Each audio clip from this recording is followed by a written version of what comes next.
There's a prop plane. Scurry along. Go, Mr. Plane. Hey everyone, it's Chinbeard here. I know it's been quite a while since I've done a video.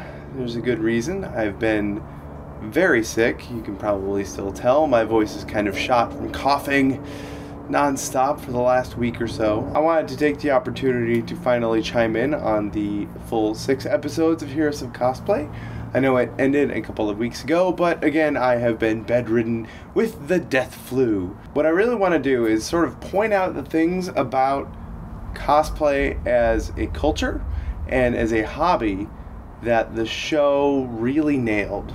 And they did. There was a lot of stuff that they did that really captured the essence of cosplay. First, and one of the most important aspects for me would be how they showed friends and significant others working together on costumes.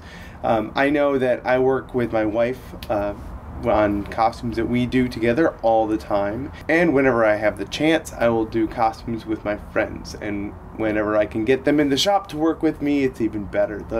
And the show really sort of nailed that. They also showcased how costumes can get damaged or pieces can get lost when you're traveling with them to a convention.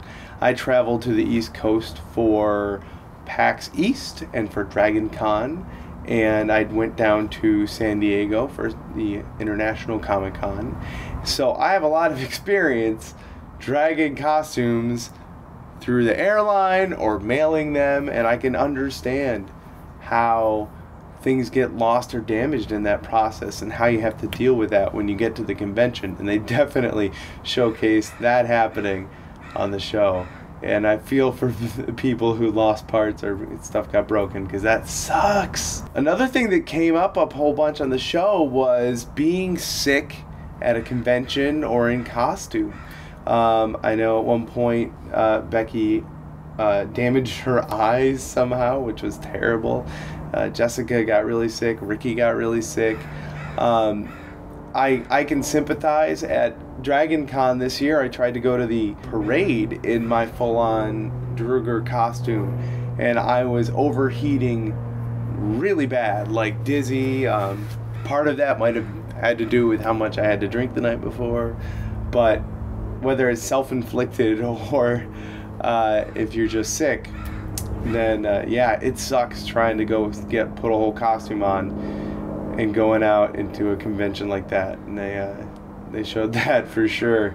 And good on people for muscling through and getting through to their competitions, even being sick, because that is hard stuff. One thing they definitely showcased, and whether you like to admit it or not, you know this happens.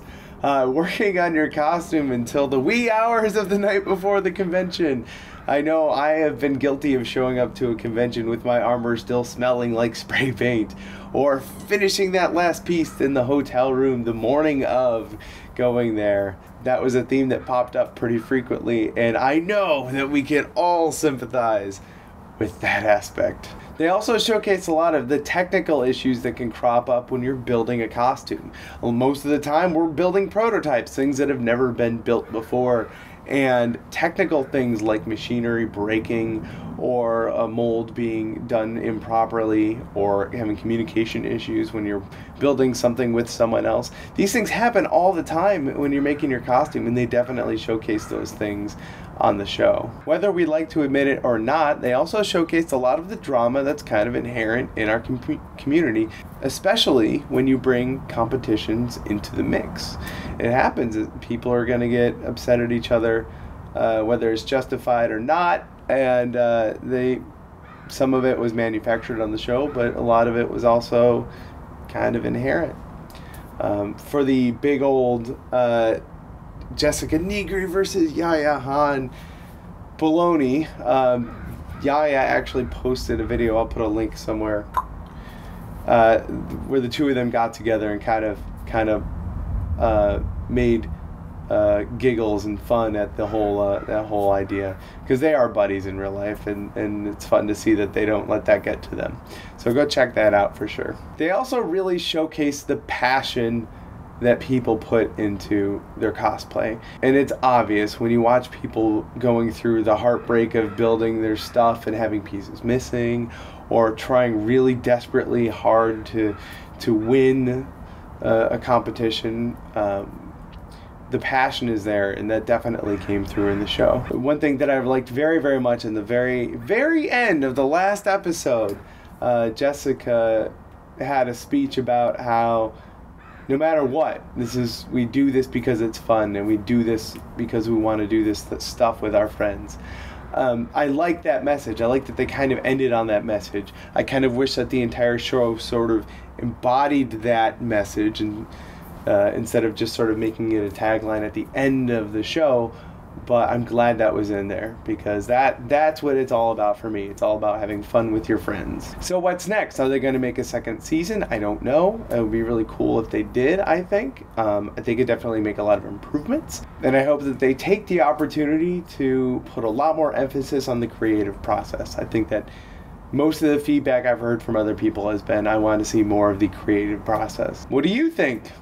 Did you watch all 6 episodes? What was your takeaway about the whole sort of encompassing season that they did?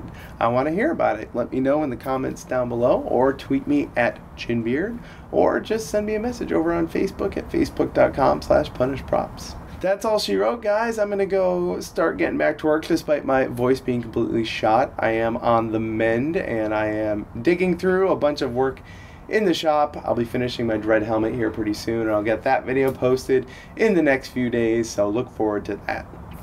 See you guys.